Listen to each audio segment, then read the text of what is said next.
देव, आइए आज हम सभी सुनसान के सहचर पुस्तक के माध्यम से हिमालय की यात्रा पर चलते हैं। आज हम लोग जंगली सेब के बारे में जानते हैं कि जंगली सेब कैसा रहा, गुरुदेव ने उसके बारे में क्या बताया। गुरुदेव बता रहे हैं आज रास्ते में और भी कितने ही यात्रियों का साथ था, उसमें कुछ स्त्रियां भी थीं। रास्ते में बिन्ना के पेड़ों पर लगे हुए सुंदर फल दिखे। स्त्रियां आपस में पूछने लगीं, ये किस किस के फल हैं? उन्हीं में से एक ने कहा कि ये जंगली सेब हैं।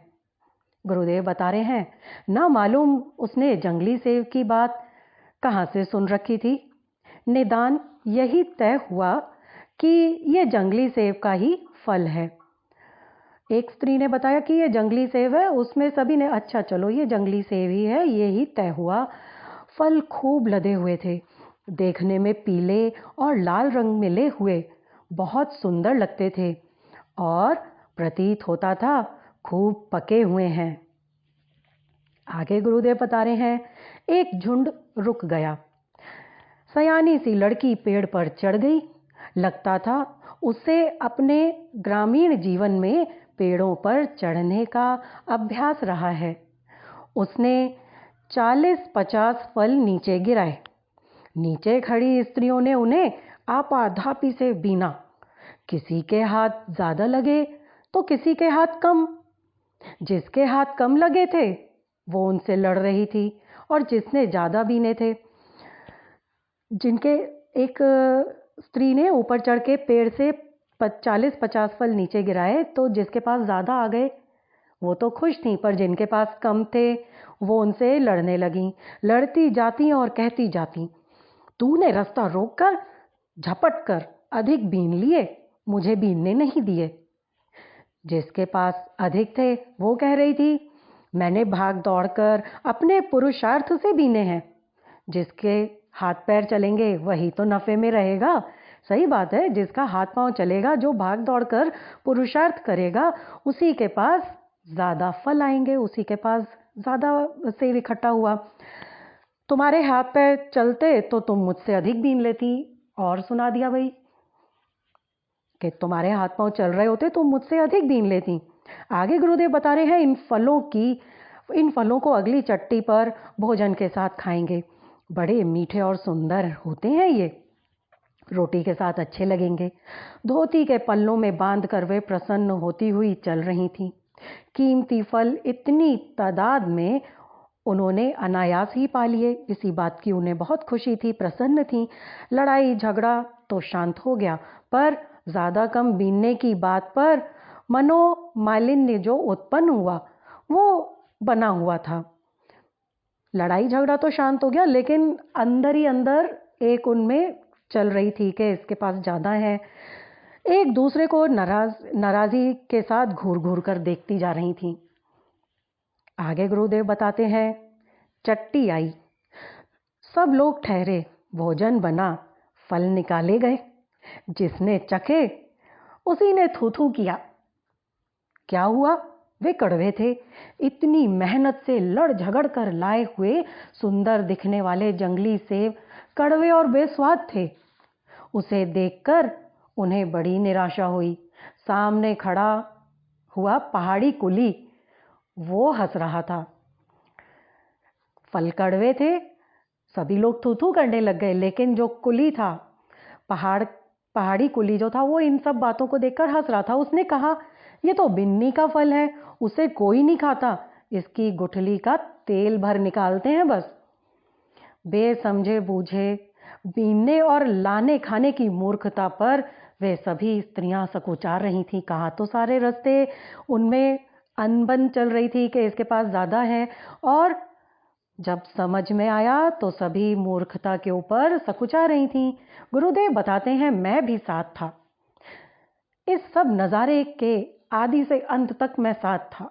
वे आपस में उन फलों का नाम ले लेकर हंसी कर रहे थे। उन्हें हंसने का एक प्रसंग मिल गया था। दूसरों की भूल और असफलता पर आम तौर पर लोगों को हंसी आती ही है। दूसरों की कोई गलती या असफलता हो जाए या कुछ ऐसी बात हो तो लोगों को हंसी आती ही है। केवल पीला रंग और बढ़िया रूप देखकर उनके पका, मीठा और स्वादिष्ट फल होने की कल्पना करना, ये उनकी भूल थी। सुंदर से रूप सुंदर दिखने वाली सभी चीजें मधुर कहाँ होती हैं, ये उन्हें जानना चाहिए था। न जानने पर शर्मिंदगी उठानी पड़ी और परेशानी भी हुई। आपस में लड़ाई झगड़ा होता रहा, सो व्यर्थ ही था। गुरुदेव कह रहे हैं कि इतनी देखो शर्मिंदगी भी हुई, परेशानी भी इतनी दूर से लाद करके लेकर के आई, बिना सोचे समझे, बिना जाने बूझे ऐसा हुआ। गुरुदेव बता रहे हैं, सोचता हूं कि बेचारी इन स्त्रियों की ही हंसी हो रही है और सारा समाज रंग रूप पर मुग्ध होकर पतंगे की तरह जल रहा है। उस पर कोई नहीं हंसता। रूप की दुनिया में सौंदर्य का देवता पूजता है। तड़क भड़क, चमक दमक सबको अपनी ओर आकर्षित करती है और उस प्रलोभन से लोग बेकार की चीजों पर लट्टू हो जाते हैं, अपनी राह खोटी करते हैं और अंत में उसकी व्यर्थता पर इसी तरह पछताते हैं जैसे ये स्त्रियां बिन्नी के कड़वे फलों को समेटकर पछता रही हैं। रूप पर मरने वाले यदि अपनी भूल समझें तो उन्हें गुणों का पारखी बनना चाहिए, पर यह तो तभी संभव है जब रूप के आकर्षण में अपनी विवेक बुद्धि को नष्ट होने से बचा सकें। बिन्नी के फल किसी के खाने के योग्य नहीं थे, वो फेंकने पड़े। खाने योग्य वो थे भी नहीं। धन दौलत, रूप यौवन, राग रंग, विषय वासना, मौज मजा जैसी अगणित चीजें ऐसी हैं जिन्हें देखते ही मन मचलता है, किंतु दुनिया में चमकीली दिखने वाली चीजों में से अधिकांश चीजें ऐसी ही होती हैं जिन्हें पाकर पछताना और अंत में उन्हें आज के जंगली सेवों की तरह फेंकना ही पड़ता है। यहाँ पर गुरुदेव ने कितने सुंदर तरीके से ये बताया कि हर सुंदर दिखने वाली चीज मधुर और गुणकारी नहीं होती। व्यक्ति को गुणों का पारखी होना जरूरी है। अपनी बुद्धि से काम लेना चाहिए। धन दौलत, रूप, मौज मस्ती आदि को देखने में मन तो मचलता है, परंतु गुरुदेव यही बता रहे हैं कि हर चमकती हुई चीज सोना नहीं होती। संभल कर चलने वाले खच्चर, पहाड़ों के अतिरिक्त खच्चर ही भार वहन का काम करते हैं। पहले भी हमें गुरुदेव ने बताया था कि पहाड़ों पर बकरियां जो हैं वो काम ढोने का काम करती हैं। ठीक इसी तरह से खच्चर भी भार ढोने और सवारी आदि के लिए बहुत काम आते हैं। तो पहाड़ों पर बकरी के अतिरिक्त खच्चर ही भार वहन का काम करते हैं। सवारी के लिए भी इधर वे ही उपलब्ध हैं।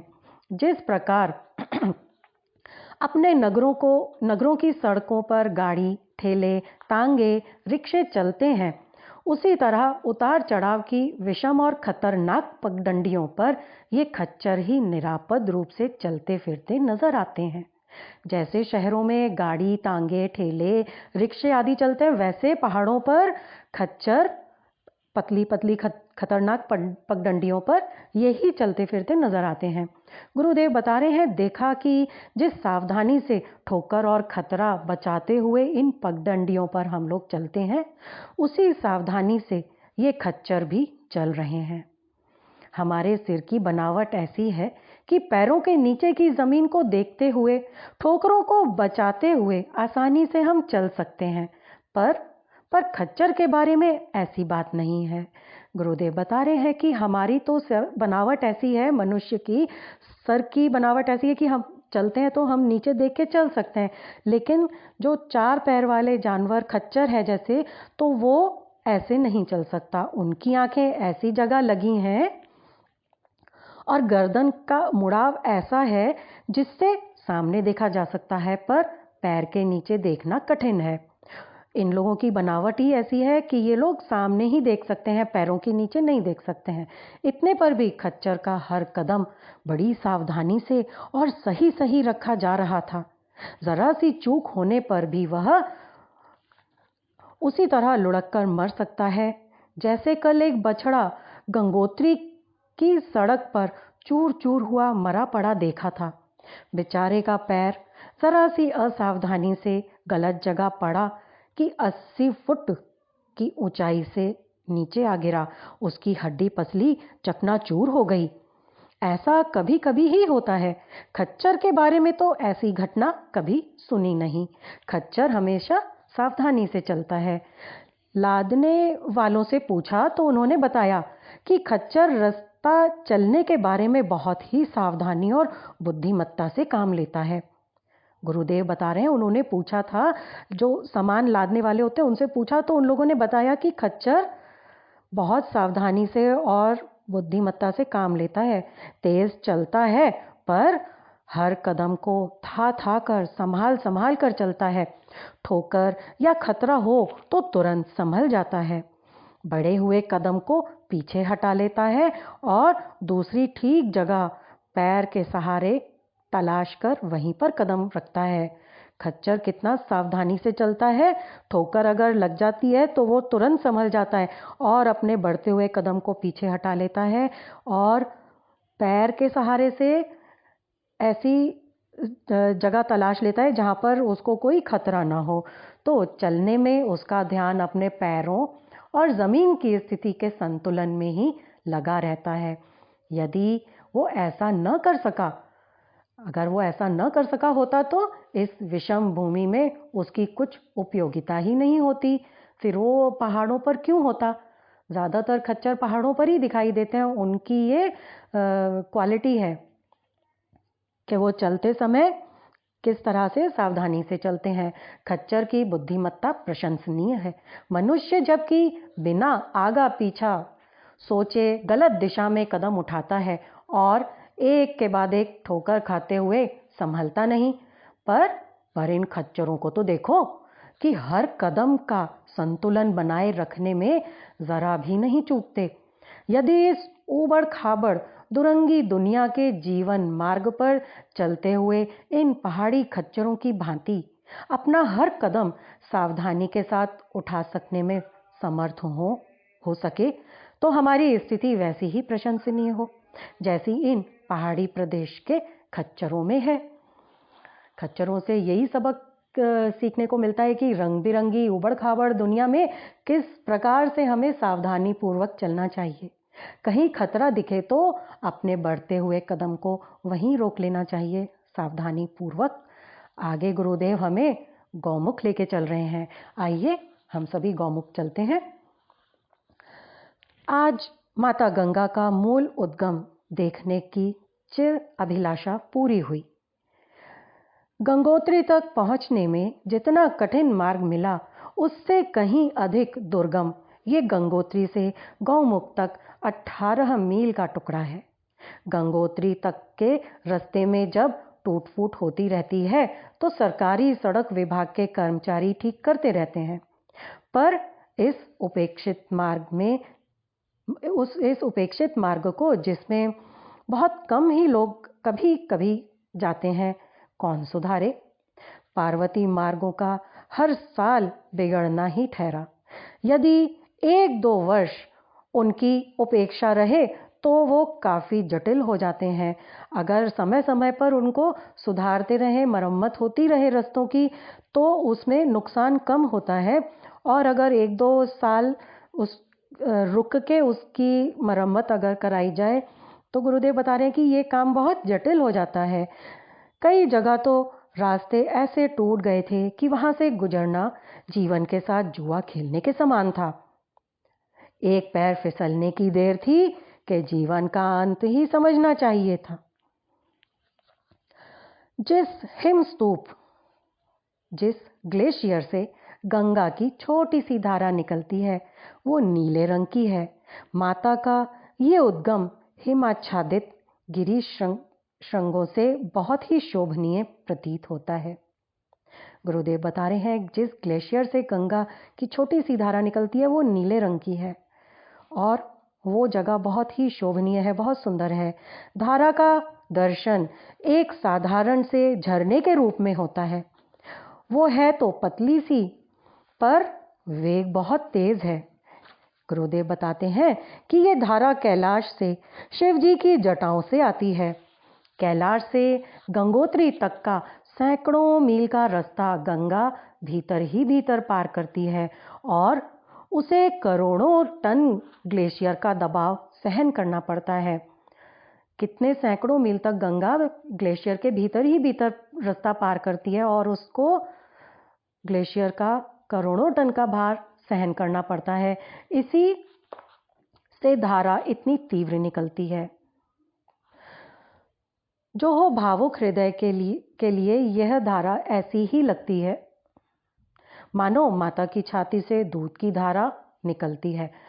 उसे पान करके इसी में निमग्न हो जाने की एक ऐसी ही हुक उठती है जैसी कि गंगा लहरी के रचयिता जगन्नाथ मिश्र के मन में उठी थी और स्वचरित गंगा लहरी के एक एक श्लोक का गान करते हुए, एक एक कदम उठाते और अंतिम श्लोक गाते हुए भावावेश में माता की गोद में ही विलीन हो गए। कहते हैं स्वामी रामतीर्थ भी ऐसे ही भावावेश में गंगा में कूद पड़े थे और जल समाधि ले ली थी। गुरुदेव आगे बता रहे हैं, अपनी हुक मैंने पान और स्थान तक ही शांत रखी। रस्ते भर उमंगें और भावनाएं भी गंगा जल की भांति हिलोरे लेती रही। अनेक विचार आते और जाते रहे। एक समय एक महत्वपूर्ण विचार मन में आया। उसे लिपिबद्ध करने का लोभ संवरण न कर सका, इसलिए उसे लिख रहा हूं। गुरुदेव के मन में एक महत्वपूर्ण, एक खास विचार आया। आगे गुरुदेव बता रहे हैं, सोचता हूं कि यहाँ गौमुख में गंगा एक नन्ही सी पतली धारा मात्र है। रास्ते में हजारों झरने, नाले और नदी उसमें मिलते गए। उनमें से कई तो गंगा की मूल धारा से कईयों गुने अधिक बड़े हैं। गंगा की मूल धारा से कई तो बहुत बड़े हैं। नदी और नाले, झरने जो गंगा में आगे मिलते जा रहे हैं, उन सबके संयोग से ही गंगा इतनी बड़ी और चौड़ी हुई है, जितनी कि हरिद्वार, कानपुर, प्रयाग आदि में दिखाई देती है। उसमें बड़ी बड़ी नहरें निकल आई हैं। गौमुख के उद्गम का पानी तो उसमें से एक नहर के लिए भी पर्याप्त नहीं हो सकता। यदि कोई नदी नाले रास्ते में न मिले तो संभवतः 150 मील की मिट्टी ही उसे सोख ले और आगे बढ़ने का अवसर ही न रहे। गंगा का उद्गम गुरुदेव बता रहे हैं कि कितना छोटा है और वो इतनी बड़ी नहीं हुई होती अगर उसके अंदर झरने, नदी, नाले ये सब नहीं मिले होते।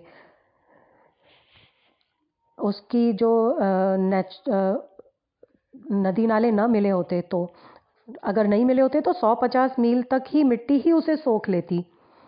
गंगा महान है, अवश्य ही महान है, क्योंकि वो नदी नालों को अपने स्नेह बंधन में बांध सकने में समर्थ हुई। उसने अपनी उदारता का आंचल फैलाया और छोटे छोटे झरने नालों को भी अपने बाहुपाश में आबद्ध करके छाती से चिपटाती चली गई। उसने गुण दोष की परवाह किए बिना सभी को अपने उदार आंचल में स्थान दिया। जिसके अंदर में आत्मीयता की स्नेह, सौजन्य की अगाध मात्रा भरी पड़ी है, उसे जल राशि में कमी कैसे पड़ सकती है। दीपक जब स्वयं जलता है तो पतंगे भी उस पर जलने को तैयार हो जाते हैं। गंगा जब परमार्थ के उद्देश्य से संसार में शीतलता फैलाने निकली है तो क्यों न नदी नाले भी उसकी आत्मा में अपनी आहुति देंगे। गांधी, बुद्ध आदि आत्माओं में कितनी आत्माएं आज अपने को आत्मसात कर चुकी है। अच्छा, ये सभी को स्पष्ट दृष्टिगोचर हो रहा है। आगे गुरुदेव बता रहे हैं, गंगा की सतह सबसे नीची है, इसलिए नदी नालों का गिर सकना संभव हुआ। यदि उसने अपने को नीचा न बनाया होता, सबसे ऊपर उठकर चलती, अपना स्तर ऊंचा रखती, तो फिर नदी नाले तुच्छ होते हुए भी उसके अहंकार को सहन नहीं कर सकते, उससे ईर्ष्या करते और अपना मुख दूसरी ओर मोड़ लेते। गंगा नीची सतह पर है, इसलिए उसमें नदी नालों का गिरना संभव हो सका, और अगर वो ऊंचा होकर चल रही होती तो नदी नाले उसमें उसका अहंकार दिखाई देता और उसमें नहीं मिलते। नदी नालों की उदारता है सही, उनका त्याग प्रशंसनीय है सही, पर उन्हें इस उदारता और त्याग को चरितार्थ करने का अवसर गंगा ने अपने को नम्र बनाकर नीचे स्तर पर रखकर ही दिया। अन्य अनेक महत्ताएं गंगा की हैं, पर ये एक महत्ता ही उसकी इतनी बड़ी है कि जितना भी अभिनंदन किया जाए कम है। गुरुदेव आगे बता रहे हैं, नदी नदों ने, झरने और सरस्रोतों ने भी अपना अलग अस्तित्व कायम न रखने की, अपनी व्यक्तिगत महत्वाकांक्षाओं और कीर्ति स्थापित करने की लालसा को दमन करने की दूरदर्शिता की है, वो भी सर्वथा अभिनंदनीय है। उन्होंने अपने को खोकर गंगा की क्षमता, महत्ता और कीर्ति बढ़ाई है। सामूहिकता का, एकत्रीकरण का, मिलजुल कर काम करने का महत्व समझा। इसके लिए उनकी जितनी प्रशंसा की जाए कम है। संगठन में शक्ति है, ये उन्होंने वाणी से तो नहीं, मन से नहीं, प्रत्यक्ष क्रिया करके दिखाया। कर्म वीरता इसी को कहते हैं। आत्मत्याग के इस अनुपम आदर्श में जितनी महानता है, उतनी ही दूरदर्शिता भी है। यदि वे अपना अलग अलग अस्तित्व बनाए रहने पर अड़े रहते, सोचते जो मेरी क्षमता है उसका यश मुझे ही मिलना चाहिए, और गंगा में मिलने से इनकार कर देते, तो अवश्य ही उनका अपना अस्तित्व भी अलग रहता और नाम भी अलग रहता, पर वो होता इतना छोटा, उसे उपेक्षणीय और नगण्य ही माना जाता। उस दिशा में उस जल को गंगा जल कोई नहीं कहता। उसे चरणों और सिर पर चढ़ाने को कोई ललायत न रहता। गोमुख पर आज जिस पुनीत जल की धारा में माता गंगा का दर्शन मज्जन मैंने किया, वो तो उद्गम मात्र था। पूरी गंगा तो सहस्त्रों नदी नालों के संगठन से सामूहिकता का कार्यक्रम लेकर चलने पर बनी है। गुरुदेव बता रहे हैं, गोमुख में आज जहाँ पे मैंने दर्शन किया वो तो सिर्फ उद्गम ही था, लेकिन गंगा तो हजारों नदी नालों का संगठन से सामूहिकता का कार्यक्रम लेकर चलने पर बनी है। इतनी नदियाँ उसमें मिली हैं। गंगा सागर से उसी का स्वागत किया। सारी दुनिया उसी को पूजती है। गौमुख की तलाश में तो मुझ जैसे चंद आदमी ही पहुंच पाते हैं। गंगा और नदी नालों के सम्मिश्रण के महान परिणाम यदि सर्वसाधारण के नेता और अनुयायियों को समझ में आ जाए, तो लोग सामाजिकता के महत्व को हृदयंगम कर सकें। तो एक ऐसी ही पवित्र पापनाशिनी लोकतारिणी संघ शक्ति का प्रादुर्भाव हो सकता है जैसे गंगा का हुआ। यहाँ पर गुरुदेव ने हमें यही बताया कि गंगा के उद्गम के बारे में बताया कि वो कैसे कैलाश से गंगोत्री तक अपना रास्ता ग्लेशियर के भीतर ही भीतर तय करती है और नीले रंग की होकर के निकलती है। सभी को स्नेह बंधन में बांधे रखना, उदारवादी होना, किसी के गुण दोष की परवाह न करना, विनम्र बने रहना, संगठन की शक्ति का महत्व, ये सब हम गंगा से ही सीखते हैं। आगे हमें गुरुदेव तपोवन के दर्शन करवाएंगे। गुरुदेव बता रहे हैं, भगवती भागीरथी के मूल उद्गम गोमुख के दर्शन करके अपने को धन्य माना। यूं देखने में एक विशाल चट्टान में फंसी हुई दरार में से दूध जैसे स्वच्छ जल का उछलता हुआ झरना, बस यही गौमुख है। पानी का प्रवाह अत्यंत वेग वाला होने से बीच में पड़े हुए पत्थरों से टकराकर वो ऐसा उछलता है कि बहुत ऊपर तक छींटे उड़ते हैं। इन जल कणों पर जब सूर्य की सुनहरी सुनहरी किरणें पड़ती हैं तो वो रंगीन इंद्रधनुष जैसा बहुत ही सुंदर दिखाई देता है। आगे गुरुदेव बता रहे हैं कि इस पुनीत निर्झर से निकलती हुई माता गंगा वर्षों से मानव जाति को तरण तारण का संदेश देती रही हैं, जिस महान संस्कृति को प्रवाहित करती रही हैं। उसके स्मरण मात्र से आत्मा पवित्र हो जाती है। इस दृश्य को आंखों में बसा लेने का जी चाहता है। दृश्य कैसा है? बहुत सुंदर है। सूरज की किरणें पड़ रही हैं जलकणों पर और इंद्रधनुष की छटा चारों तरफ दिखाई दे रही है। गुरुदेव आगे बता रहे हैं, चलना इससे आगे था। गंगा, वामक, नंदनवन, भागीरथी शिखर, शिवलिंग पर्वत से घिरा हुआ तपोवन, यही हिमालय का हृदय है। इस हृदय में अज्ञात रूप में अवस्थित कितनी ऊंची आत्माएं संसार के तरण तारण के लिए आवश्यक शक्ति भंडार जमा करने में लगी हुई हैं। उसकी चर्चा न तो उचित है न आवश्यक, असामयिक होंगी, इसलिए उन पर प्रकाश न डालना ही ठीक है। गुरुदेव हिमालय का हृदय स्थान का बता रहे हैं कि वहाँ पर भागीरथी शिखर, शिवलिंग पर्वत आदि इन सब से वो घिरा हुआ है और वहाँ पर ऊंची ऊंची आत्माएं क्या कर रही हैं? संसार के तरण तारण के लिए शक्ति भंडार जमा कर रही हैं। आगे गुरुदेव हमें कहाँ किसके बारे में बता रहे हैं यहाँ से हमारे मार्गदर्शक ने आगे का पथ प्रदर्शन किया। कई मील की विकट चढ़ाई को पार कर तपोवन के दर्शन हुए। बहुत दूर तक विकट चढ़ाई को पार करके हमें तपोवन के दर्शन हुए। चारों ओर हिमाच्छादित पर्वत श्रृंखलाएं अपने सौंदर्य की अलौकिक छटा बिखेरे हुई थीं। सामने वाला शिवलिंग पर्वत का दृश्य बिल्कुल ऐसा लगता था मानो कोई विशालकाय सर्प फन फैलाए हुए बैठा हो। भावना की आंखें जिन्हें प्राप्त हो वो भुजंगधारी शिव का दर्शन अपने चर्म चक्षुओं से ही यहाँ पर कर सकता है।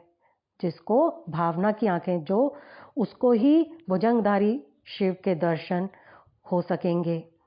दाहिनी ओर लालिमा लिए हुए सुमेरु हिम पर्वत है।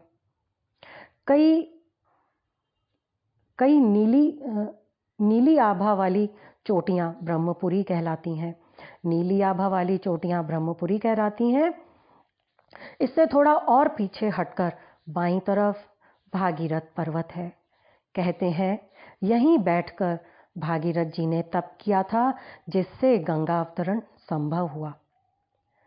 गुरुदेव आगे बता रहे हैं, यूं गंगोत्री में गौरी कुंड के पास एक भागीरथ शिला है, जिसके बारे में भी भागीरथ जी के तप की बात कही जाती है। वस्तुतः यह स्थान हिमाच्छादित भागीरथ पर्वत का ही है।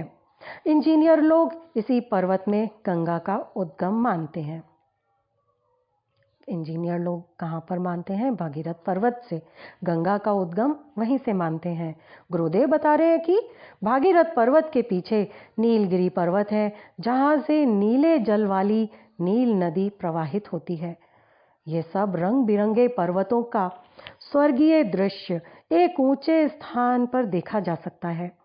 जब बर्फ पिघलती है तो भगीरथ पर्वत का विस्तृत फैला हुआ मैदान दुर्गम हो जाता है। बर्फ फटने से बड़ी बड़ी चौड़ी खाई जैसी दरारें पड़ जाती हैं। उनके मुख में कोई चला जाए तो फिर उसके लौटने की कोई आशा नहीं की जा सकती। श्रावण भाद्रपद महीने में जब बर्फ पिघल चुकी होती है तो ये सचमुच ही नंदनवन जैसा लगता है। केवल नाम ही इसका नंदनवन नहीं है, वरन वातावरण भी वैसा ही है। गुरुदेव बता रहे हैं उन दिनों केवल मखमल जैसी घास उगती है और दुर्लभ जड़ी बूटियों की महक से सारा प्रदेश सुगंधित हो उठता है। फूलों से ये धरती लद जाती है। ऐसी सौंदर्य श्रुत भूमि में यदि देवता निवास करते हों तो इसमें आश्चर्य की बात क्या है। इतनी सुंदर जगह जहाँ पे घास मखमल जैसी है, जड़ी बूटियों की महक आ रही है और फूलों से लदा हुआ है हर एक कोना, ऐसी जगह में गुरुदेव कह रहे हैं कि यदि देवता निवास करते हो तो इसमें आश्चर्य की बात क्या है। पांडव सशरीर स्वर्गारोहण के लिए यहाँ आए होंगे, इसमें कुछ भी अतियुक्ति मालूम नहीं होती। आगे गुरुदेव बता रहे हैं हिमालय का ये हृदय तपोवन जितना मनोरम है उतना ही दुर्गम भी है। शून्य से भी नीचे जमने लायक बिंदु पर जब सर्दी पड़ती है तब इस सौंदर्य को देखने के लिए कोई बिरला ही ठहरने में समर्थ होता है। जब वहाँ पर -0 से भी नीचे टेम्परेचर चला जाता है तो कोई ही यहाँ पर ठहरता होगा। बद्रीनाथ केदारनाथ इस तीर्थ तपोवन की परिधि में आते हैं।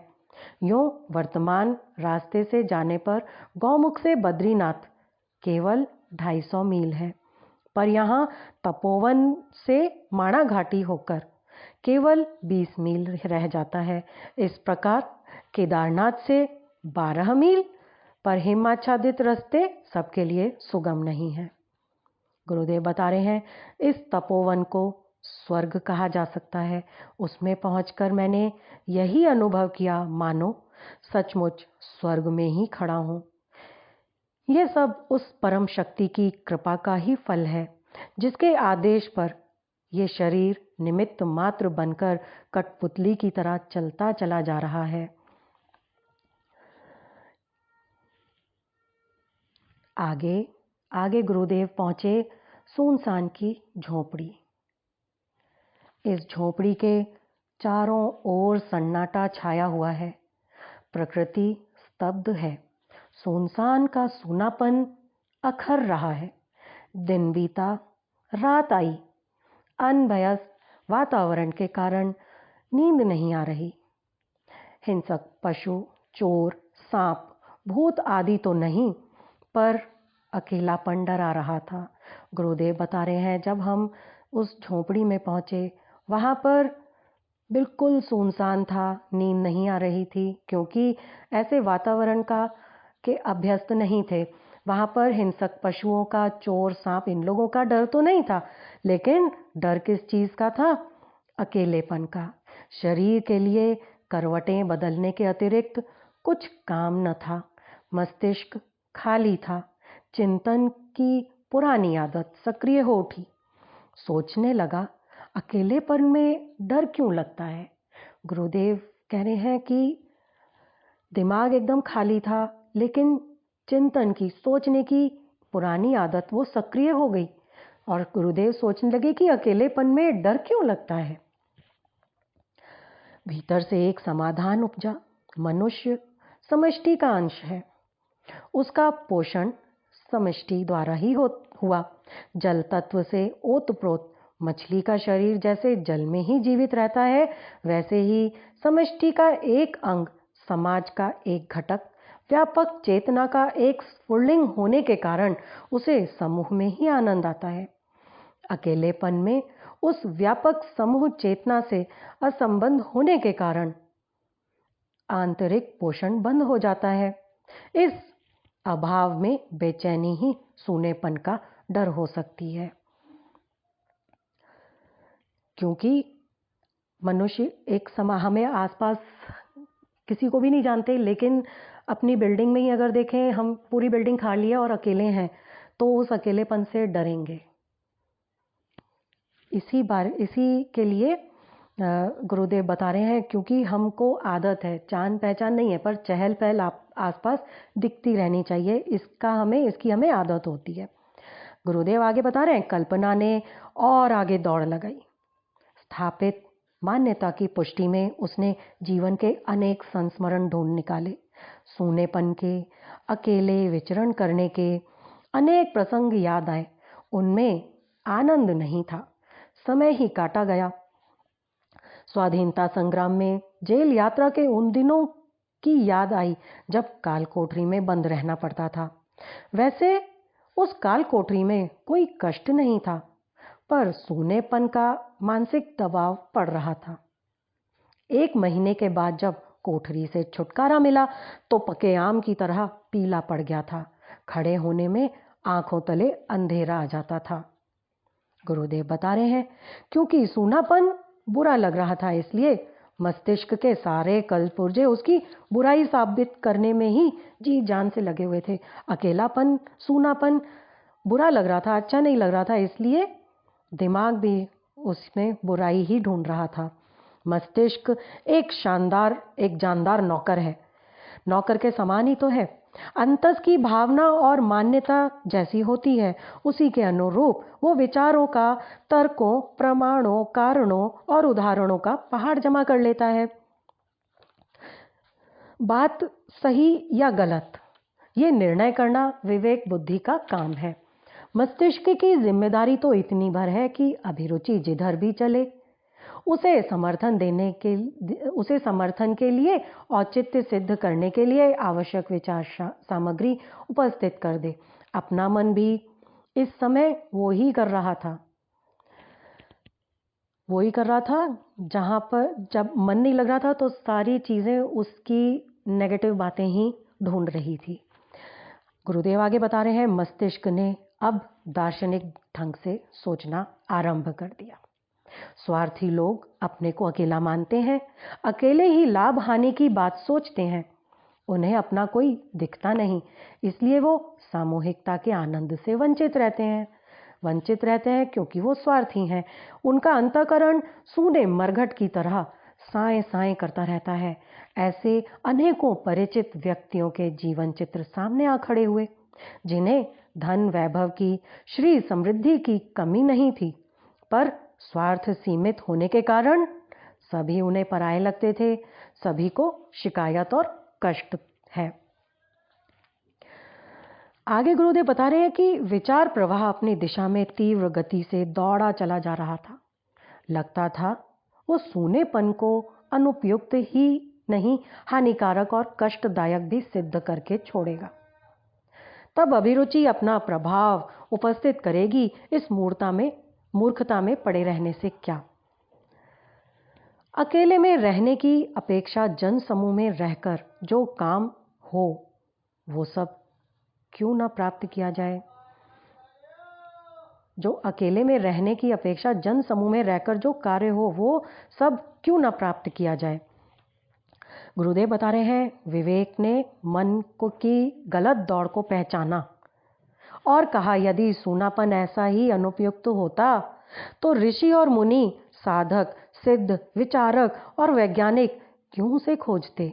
अगर सूनापन, अकेलापन इतना वो होता, अनुपयुक्त होता, तो ऋषि मुनि, साधक, ये वैज्ञानिक, ये लोग क्यों उसको ढूंढते?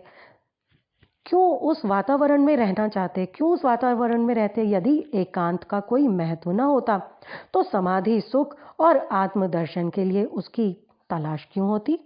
स्वाध्याय, चिंतन के लिए, तप और ध्यान के लिए क्यों सूनापन ढूंढा जाता है?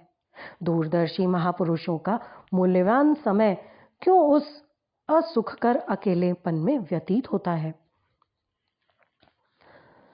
गुरुदेव बता रहे हैं, कह रहे हैं कि अब जो मन गलत दौड़ लगा रहा था उसको पहचान लिया और ये सोचा कि अकेला, ऋषि मुनि और वैज्ञानिक, साधक, ये लोग सब अकेला क्यों, अकेले ही वातावरण में, ऐसे जगह में क्यों रहना चाहते हैं? एकांत का कुछ तो महत्व होगा।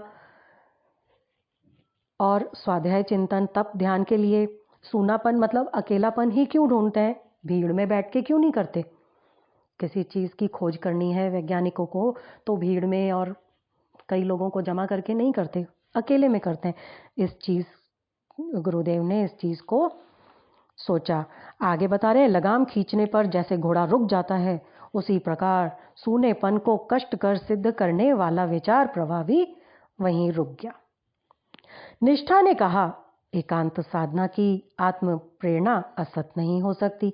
श्रद्धा ने कहा, जो शक्ति इस मार्ग पर खींच लाई है वो गलत मार्गदर्शन नहीं कर सकती।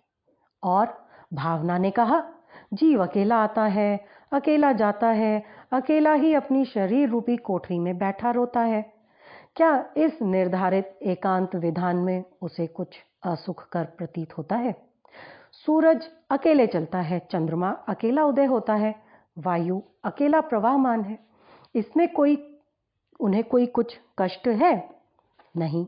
गुरुदेव आगे बता रहे हैं, विचार से विचार कटते हैं। मनः शास्त्र के इस सिद्धांत ने अपना पूरा कार्य किया। आधी घड़ी पूर्व जो विचार अपनी पूर्णता अनुभव कर रहे थे, अब वे कटे वृक्ष की तरह गिर पड़े। प्रतिरोधी विचारों ने उन्हें परास्त कर दिया। अब जो इतने नेगेटिव थॉट्स आ रहे थे वो सारे के सारे एक कटे हुए पेड़ की तरह धाराशायी हो गए। प्रतिरोधी विचारों ने उन्हें परास्त कर दिया। गुरुदेव बता रहे हैं, आत्मवेत्ता इसलिए अशुभ विचारों को शुभ विचारों से काटने का महत्व बताते हैं। बुरे से बुरे विचार, चाहे वे कितने ही प्रबल क्यों ना हो, उत्तम प्रतिपक्षी विचारों से काटे जा सकते हैं। कितने भी नेगेटिव थॉट्स आ रहे हों, उनको पॉजिटिव थॉट्स के साथ हम काट सकते हैं। अशुभ मान्यताओं को शुभ मान्यताओं के अनुरूप कैसे बनाया जा सकता है, ये उस सूनी रात में करवटें बदलते हुए मैंने प्रत्यक्ष देखा।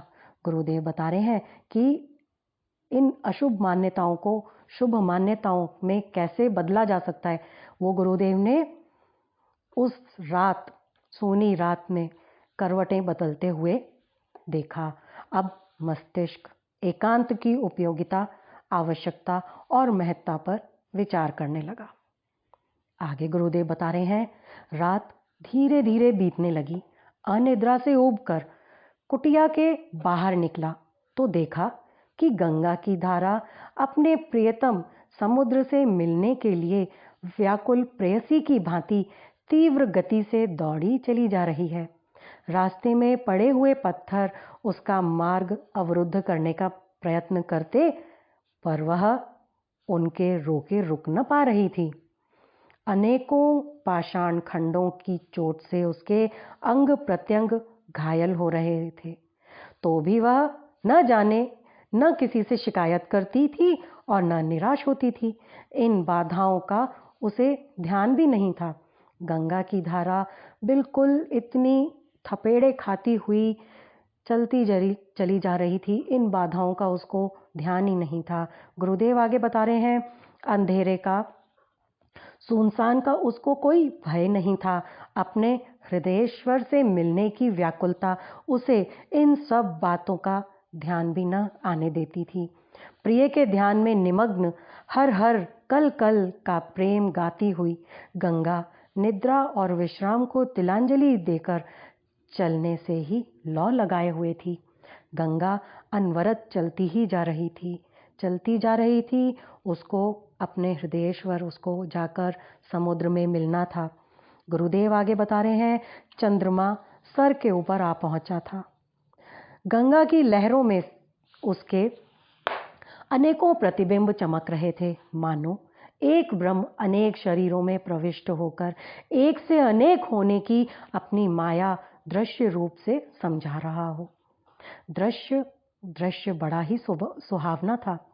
कुटिया से निकलकर गंगा तट के एक बड़े शिलाखंड पर जा बैठा और उस सुंदर दृश्य को देखने लगा। थोड़ी देर में झपकी आ गई। उस शीतल शिलाखंड पर ही नींद आ गई। गुरुदेव आगे बता रहे हैं, लगा कि वो जलधारा कमल पुष्प सी सुंदर एक देव कन्या के रूप में परिणत हो गई। वह अलौकिक शांति समुद्र सी सौम्य मुद्रा से ऐसी लगती थी मानो इस पृथ्वी की सारी पवित्रता एकत्रित होकर मानुषी शरीर में अवतरित हो रही हो। वह रुकी नहीं, समीप ही शिलाखंड पर जाकर विराजमान हो गई। लगा मानो जागृत अवस्था में ही यह सब देखा जा रहा हो। गुरुदेव बता रहे हैं कि जलधारा में से एक सुंदर सी देव कन्या उनको ऐसा लगा कि सुंदर सी देवकन्या निकली है और चलती हुई आ रही है। वो रुकी नहीं, पास ही एक शिलाखंड पर जाकर वहाँ पर बैठ गई। और गुरुदेव ये बता रहे हैं कि ऐसा लग रहा था जैसे कि जागृत अवस्था में ही ये सब वो देख रहे हों। गुरुदेव आगे बता रहे हैं, उस देव कन्या ने धीरे धीरे अत्यंत शांत भाव से मधुर वाणी में कुछ कहना आरंभ किया। गुरुदेव कहने हैं, मैं मंत्रोहित की तरह एक चित्त होकर सुनने लगा। वो कन्या बोली, नर्तनधारी आत्मा, तू अपने को इस निर्जन वन में अकेला मत मान। वो कन्या बोली, नर्तनधारी आत्मा, तू अपने को इस निर्जन वन में अकेला मत मान, अकेला मत समझ। जरा दृष्टि पसार कर देख, चारों ओर तू ही तो बिखरा पड़ा है। मनुष्य तक अपने को सीमित मत मान। इस विशाल सृष्टि में मनुष्य भी एक छोटा सा प्राणी है। उसका भी एक स्थान है, पर सब कुछ वही नहीं है। जहाँ मनुष्य नहीं वहाँ सूना है, ऐसा क्यों माना जाए? अन्य जड़ चेतन माने जाने वाले जीव भी विश्वात्मा के वैसे ही प्रिय हैं जैसा मनुष्य तू। उन्हें क्यों अपना सहोदर नहीं मानता? देवकन्या बता रही है, देवकन्या कह रही है कि अपने आप को अकेला मत मान। यहाँ जो कुछ है वो सभी तो इस विश्वात्मा का प्रिय है। तू अपने को अकेला मत मान, तू इनको अपना सहोदर मान। अपने में उनमें क्यों अपनी आत्मा को नहीं देखता? उन्हें क्यों अपना सहचर नहीं मानता? इस निर्जन में मनुष्य नहीं पर अन्य अगणित जीवधारी मौजूद हैं। पशु पक्षियों की, कीट पतंगों की, वृक्ष वनस्पतियों की अनेक योनियां इस गिरी कानन में निवास करती हैं। सभी में आत्मा है, सभी में भावना है।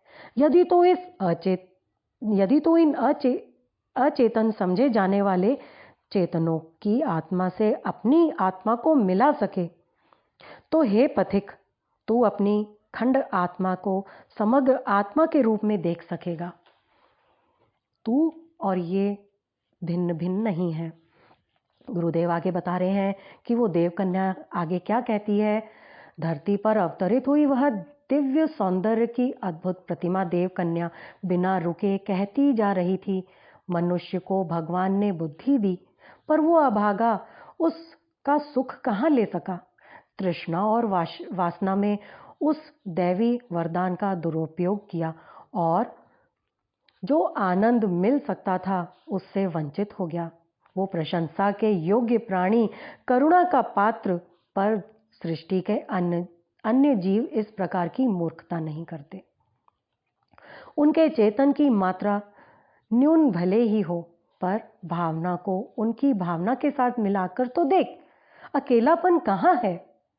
सभी तो तेरे सहचर हैं, सभी तो तेरे बंधु बांधव हैं।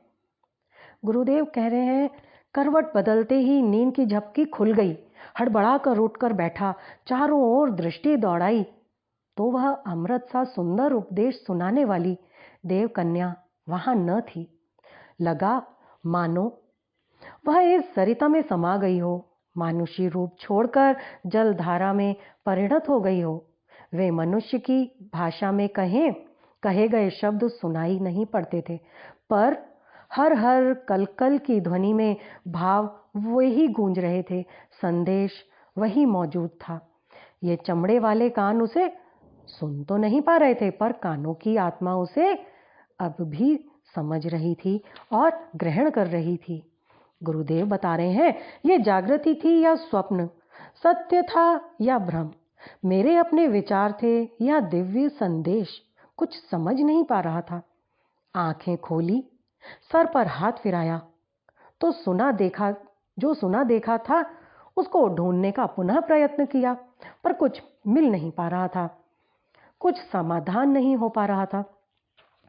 इतने में आगे गुरुदेव बता रहे हैं, इतने में देखा कि उछलती हुई लहरों पर थिरकते हुए अनेक चंद्र प्रतिबिंब एक रूप होकर चारों ओर इकट्ठे हो रहे हैं और मुस्कुराते हुए कुछ कह रहे हैं। क्या कह रहे हैं? इनकी बात सुनने की चेष्टा की तो नन्हे बालक जैसे प्रतिबिंब कहने लगे, हम इतने चंद्र तुम्हारे साथ खेलने के लिए, हंसते मुस्कुराने के लिए मौजूद हैं। क्या हमें तुम अपना सहचर नहीं मानोगे? क्या हम अच्छे साथी नहीं हैं? मनुष्य, तुम अपनी स्वार्थी दुनिया में से आए हो, जहां जिसकी ममता होती है, जिससे जिसका स्वार्थ सदता है वही प्रिय लगता है। जिससे स्वार्थ सदा वह प्रिय अपना, जिससे स्वार्थ न सदा वो पराया। यही तुम्हारी दुनिया का दस्तूर है ना? उसको छोड़ो। चंद्रमा ने यही कहा, हम सब तुम्हारे साथ खेलने के लिए, हंसने के लिए यहाँ पर हैं। क्या हम तुम्हें अच्छे नहीं लग रहे? तुम अपने आप को अकेला क्यों मान रहे हो? और क्या बोल रहे हैं? आगे बोल रहे हैं कि तुम स्वार्थ वाली दुनिया से आए हो। वहाँ पर क्या होता है, जिसके साथ ममता होती है, जिसके साथ स्वार्थ सदता है वही प्रिय लगता है। यही तुम्हारी दुनिया का दस्तूर है ना? उसको छोड़ो, हमारी दुनिया का दस्तूर सीखो। चंद्रमा ने कहा, हमारी दुनिया का दस्तूर सीखो। क्या सीखो? संकीर्णता नहीं, यहाँ ममता नहीं, यहाँ स्वार्थ नहीं, यहाँ सभी अपने हैं, सब में अपनी ही आत्मा है, ऐसा सोचा जा सकता है। तुम भी इसी प्रकार सोचो, फिर हम इतने चंद्र बिंबों के सहचर रहते, तुम्हें सूनापन प्रतीत नहीं होगा। अगर तुम ऐसा सोचोगे तो तुमको अकेलापन नहीं लगेगा। गुरुदेव आगे बता रहे हैं कि तुम तो यहाँ कुछ साधना करने आए हो ना? साधना करने वाली इन गंगा को देखते नहीं, प्रियतम के प्रेम में तल्लीन होकर उनसे मिलने के लिए कितनी तल्लीनता और आतुरता से चलती चली जा रही है। रास्ते के विघ्न उसको कहाँ रोक पा रहे हैं? अंधकार और अकेलेपन को वो कहाँ देखती है? लक्ष्य की यात्रा से एक क्षण के लिए भी उसका मन कहाँ विरत होता है? यदि साधना का पथ अपनाना है तो तुम्हें भी ये अपनाना होगा। जब प्रियतम को पाने के लिए तुम्हारी आत्मा भी गंगा की धारा की तरह द्रुतगामी होगी तो कहाँ भीड़ में आकर्षण लगेगा और सूनेपन में भय जागेगा। गंगा तट पर निवास करना है तो गंगा की प्रेम साधना से सीखो। चंद्रमा ने कितनी अच्छी गुरुदेव को बताया कि देखो, गंगा से सीखो, किस तरह से वो चलती चली जा रही है। ना उसको अंधेरे का डर है, ना अकेलेपन का डर है। तुमको अगर अपने साधना का पथ अपनाना है तो तुमको ये ही अपनाना पड़ेगा। तुम्हारी आत्मा भी गंगा की धारा की तरह फिर द्रुत गति से चलती चली जाएगी। उसको भीड़ में अच्छा नहीं लगेगा। उसको यही सूनापन, अकेलापन यही अच्छा लगेगा। गंगा तट पर निवास करना है तो गंगा की प्रेम साधना से सीखो हे साधक। आगे गुरुदेव बता रहे हैं, शीतल लहरों के साथ अनेक चंद्र बालक नाच रहे थे, मानो अपनी मथुरा में कभी हुआ रास नृत्य प्रत्यक्ष हो रहा हो। लहरें गोपियां बनी, चंद्र ने कृष्ण का रूप धारण किया, हर गोपी के साथ एक कृष्ण। कैसा अद्भुत रास नृत्य ये आंखें देख रही थी। मन आनंद से विभोर हो रहा था। ऋतंभरा प्रज्ञा कह रही थी, देख देख, अपने प्रियतम की झांकी देख। हर काया में आत्मा उसी प्रकार नाच रही है जैसे गंगा की शुभ्र लहरों के साथ एक ही चंद्रमा के अनेक बिंब नृत्य कर रहे हैं। सारी रात बीत गई। उषा की अरुणिमा प्राची में प्रकट होने लगी। जो देखा अद्भुत था। सूनेपन का भय चला गया। कुटी की ओर पैर धीरे धीरे लौट रहे थे। सूनेपन का प्रकाश अब भी मस्तिष्क में मौजूद था। गुरुदेव बता रहे हैं कि इतना सुंदर दृश्य था और सूनेपन का हमारा भय भी चला गया। हम धीरे धीरे अपनी कुटिया की तरफ लौटने लगे। आज बहुत सुंदर गुरुदेव ने यात्रा कराई। नेक्स्ट हमको गुरुदेव एक और जगह लेके चलेंगे। आइए परम पूज्य गुरुदेव, परम वंदनीय माता जी के चरणों में हम दोनों हाथ जोड़कर, आंखें बंद करके, मस्तिष्क झुकाकर, सर झुकाकर साष्टांग नमन करते हैं। गुरुदेव और वंदनीय माता जी हम लोगों को इसी प्रकार अपना स्नेह आशीर्वाद हमेशा देते रहें। ॐ नमो स्वनन्ताय सहस्रमूर्तये सहस्रपादाक्षिशिरोरुबाहवे सहस्रनाम्ने पुरुषाय शाश्वते सहस्रकोटियुगधारिणे नमः सहस्रकोटियुगधारिणे नमः। परम पूज्य गुरुदेव